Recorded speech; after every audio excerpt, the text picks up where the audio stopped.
Hi, everyone, and welcome to our podcast. Today, we are going to talk about something we see almost every day but probably don't think much about, which is billboard advertising. And more specifically, we are going to discuss a very interesting ZUS Coffee billboard campaign. I'm joined today by Ashraf and Arif, who conducted a study on how audiences actually responded to this billboard. Hi, guys. Hi, thanks for having Hi, us. hi, glad to be here. Okay. So before we get into the research, I think we need to explain which billboard we are talking about. Ashraf? Okay, so the original billboard has this big headline, ZUS Coffee Kegemaran M. Nasir. Now, if you're Malaysian, when you hear the name of M. Nasir, there's a good chance you immediately think of Dato' M. Nasir, the famous Malaysian singer. Of course, that's what I would think. Exactly.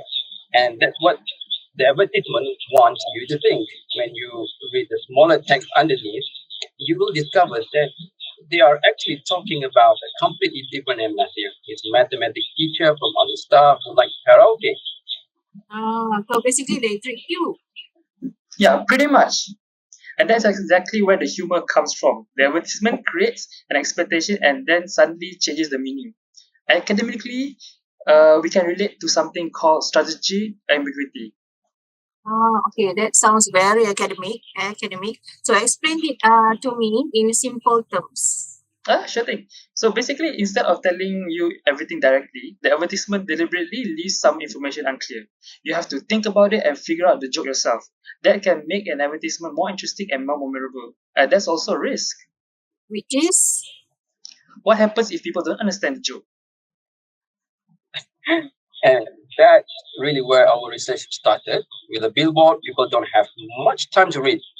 Research suggests that drivers and passengers might only have around 3 to 5 seconds to process an outdoor advertisement. So imagine you're driving past this billboard. You see, I'm not here. Then that's another explanation in smaller text.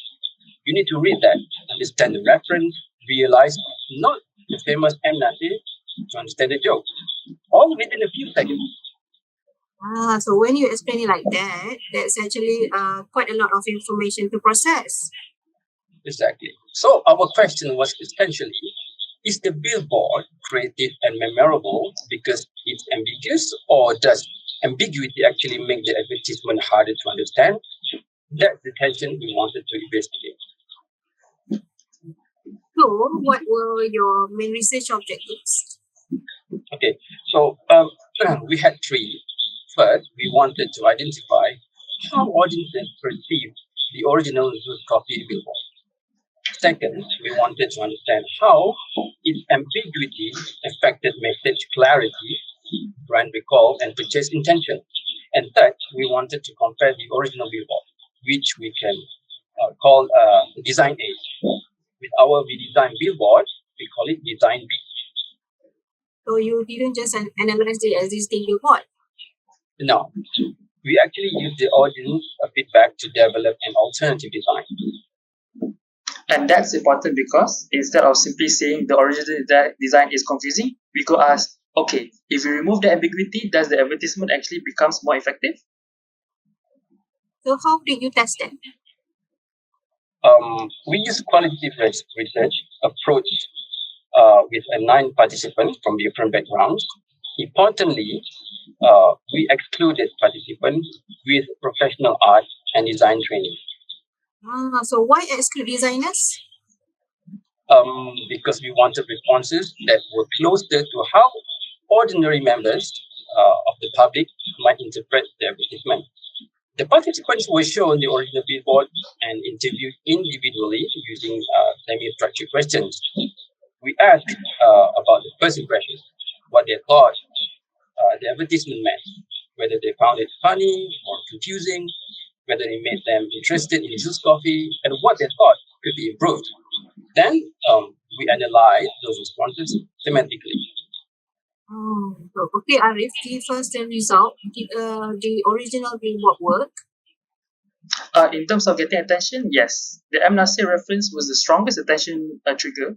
5 out of 9 participants said that M Nasir name or resemblance of the first thing that they noticed. Two noticed the teeth or facial details first, with other two focus on things like blue color and layout.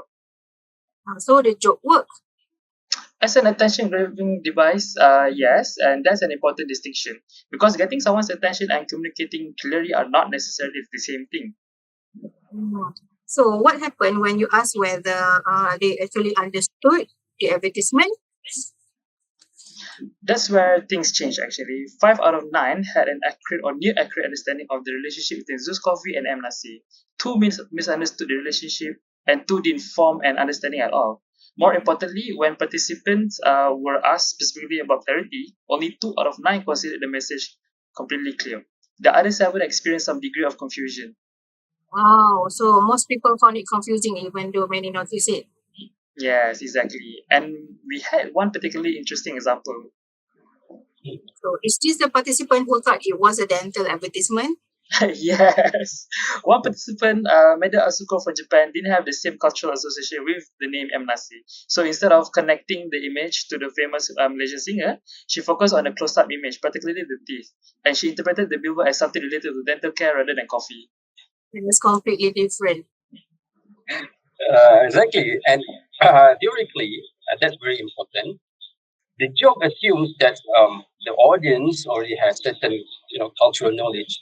If you recognize M. Nasir, there's an expectation that the advertisement can subvert. But if you don't recognize him, there's no expectation to break. So the joke can collapse completely. Meaning the same billboard can communicate two completely different things depending on the viewer, right? Correct. So, but overall, did people at least think it was creative? Oh, definitely. 8 out of 9 participants described Design A as humorous, creative, and both. So creatively, the concept was quite successful. But there's another interesting issue. 6 out of 9 participants remember M. Nasir's twist as the most memorable element. Instead of the coffee? Exactly. That's connect to something called the vampire effect in advertising. Basically, the creative element becomes so powerful that it sucks the attention away from the actual product and brand message. So people remember the funny M. Nasir joke. But not necessarily what the ZUS Coffee is trying to communicate. That's the problem. Mm. I see. So, but ultimately, advertising is supposed to sell something. So, did Design A make people want to buy ZUS Coffee? The results were mixed. 3 out of 9 said yes. One of them somewhat said interested. 3 weren't influenced, and another 2 were graphic coffee drinkers. So the advertisement didn't really change their behavior. So, being funny doesn't automatically mean people want to buy the product. Yeah, exactly. Intention, humor, comprehension, and purchase intentions aren't necessarily the same thing. Mm-hmm. Interesting. So, after collecting all the feedback, you created Design B. What did you change? Okay. There was one recommendation that appeared repeatedly in the interview: simplify and clarify the message. So, design B, we removed the M. Nasir celebrity misdirection. Instead, we directly showed a mathematics teacher holding this copy in the classroom setting, and the headline became a math teacher favorite. So, there's no puzzle anymore. Yeah, exactly. You see the teacher, you see the coffee, you see the ZUS branding, and you can understand the basic relationship immediately. Mm-hmm. So, did that actually solve the problem? The improvement in clarity was quite significant. For design A, only 2 out of 9 participants found the message clear. For design B, that increased to 8 out of 9. And all 9 of participants clearly recognized design B as ZUS Coffee advertisement. That's a huge difference. Yes, it is. And there's another interesting finding. After a brief exposure, 7 out of 9 participants could recall the actual brand message. Basically, some version of it. ZUS Coffee is the mathematics teacher's favorite. So compared to design A, people's memory shifted from remembering the joke towards remembering the brand message. Mm-hmm. So, okay, but I have to ask, doesn't Design B sound a bit normal? That's actually one of our most important findings. Yes, actually, removing the ambiguity solved one problem but created another trade off. Some participants felt Design B was less unique. One participant described it as more likely a typical coffee advertisement. Another acknowledged the Design A had more playful twists, while Design B was clearer and more relatable. Mhm. So design A is more creative, but design B is easier to understand.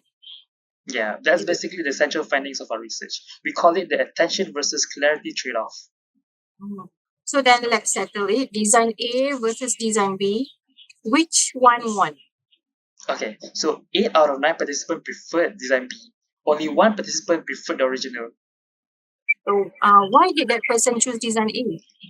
because they felt that the original grabbed attention faster and created a stronger first impression, and that's actually important. We don't interpret that one response as simply an outlier.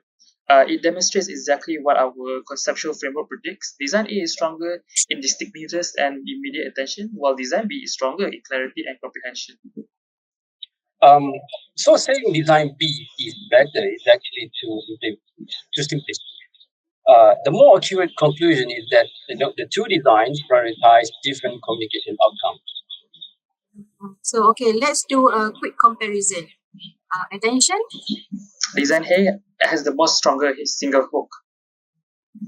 message clarity, Design B, definitely. brand identification, Design B, 9 out of 9 clearly identified ZUS Coffee. creativity.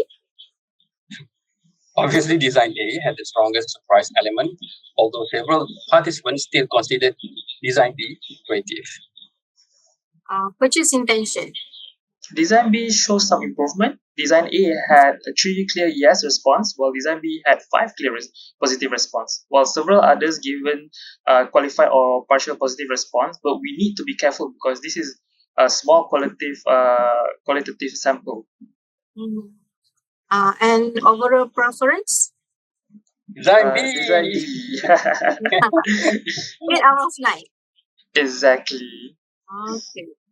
So, what does this tell us about billboard advertising more generally? For me, the biggest lesson is that attention alone isn't enough. A billboard can be extremely creative and still fail to communicate its message clearly. And the opposite is also true. An advertisement can be extremely clear but so predictable that nobody pays attention to it. So designers need to be balance those two things. Especially because people might only see a billboard for 3 to 5 seconds, right? Yes, that is true. That's why our conclusion isn't that advertisers should avoid ambiguity, isn't that ambiguity needs to be resolved quickly. If viewers have to spend too much time decoding the joke, particularly through a small text, the advertisement risks losing the brand message. Mhm. Okay. So, if ZUS Coffee came to you tomorrow and said, okay, guys, what should we do next? What would you recommend?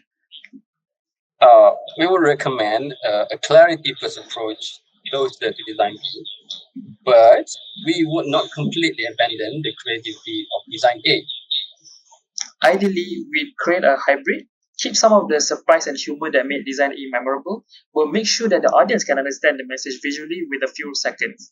For example, instead of relying on small explanatory text, the visual itself could help resolve the joke. So the audience still gets that a little moment of surprise. Without having to solve a complicated puzzle while driving past the billboard. So, basically, the conclusion is basically make me smile, but don't make me work too hard. Yeah, that's probably the simplest way to put it. Okay, interesting. So to wrap things up, the original ZUS Coffee Billboard shows us something really interesting about visual communication. Being memorable doesn't automatically mean being clear, and being clear doesn't automatically make something memorable. The original design A captured attention through humor, ambiguity, and the Nasir reference, but many participants struggled with the message. Design B solved much of that problem. 8 out of 9 found it clear.